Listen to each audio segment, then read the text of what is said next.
Happy International Women's Day. International Women's Day to me is a day of reflection and to celebrate all the things that women are in society today. Thinking about this year's theme of International Women's Day being Break the Bias made me reflect on a conversation I had with my 8-year-old where I was explaining bias to him. The shock and horror on his face when I was providing examples of what bias can be in our society filled me with a sense of pride and hopefulness. That through lived experiences of seeing his mother succeed professionally here within the MedHealth group, my son couldn't imagine, understand, or empathise with a thought process or actions that place the value of any individual higher or lower than another. It is really important that women feel that they can be their whole selves at work. There is nothing better than being able to do this. For last year's International Women's Day, our CEO, Tim, asked for ideas and feedback on this, and we were blown away by how many of you shared your ideas. Please continue to do this with us. I actually don't have to look far to find a woman that I admire. I mean, within MedHealth, we're so very lucky to have such strong women leaders within the organisation and who pave the way and are just brilliant at the jobs that they do. A woman who I admire is my mum.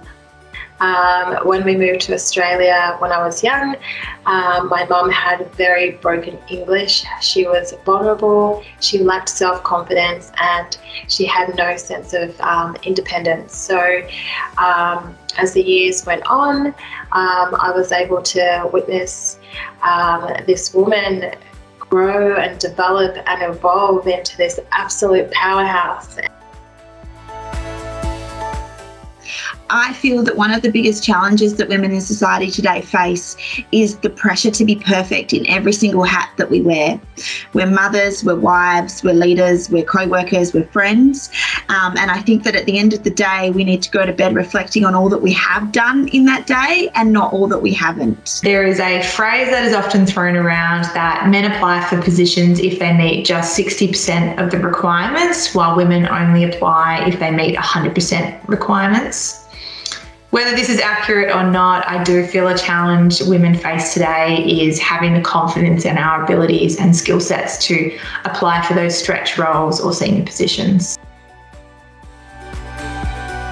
There are many factors about the company that make me feel grateful that I was given the opportunity 10 years ago to work here. I think on a company scale, there is a lot of opportunity for women to grow and develop professionally. The fact that I have been here for so long is probably for me very important and speaks for itself in how I have been supported in many areas by MedHealth to achieve that. One way in which MedHealth supports me as a woman is flexibility.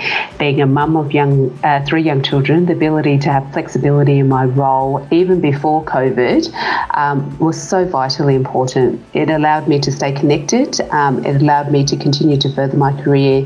And so really it just helps break that bias that working mums are less productive or less committed. It's absolutely not true, and the support measures that are in place at MedHealth really allow us to continue to shine. I think we all recognise that the role of women has come a long way in the past few decades, but bias continues to exist and we still have a lot more work to do.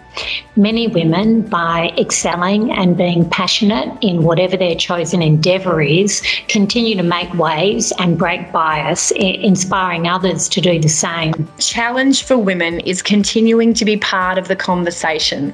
It is about continuing to have our voice heard, and not just heard, but really, truly valued. I want to ensure that we empower women to continue to speak up, ensure that they know that our voice matters. Over the past 12 months, it has been incredible to see women in their 20s speaking out, being heard, and breaking the bias in brave and extraordinary ways.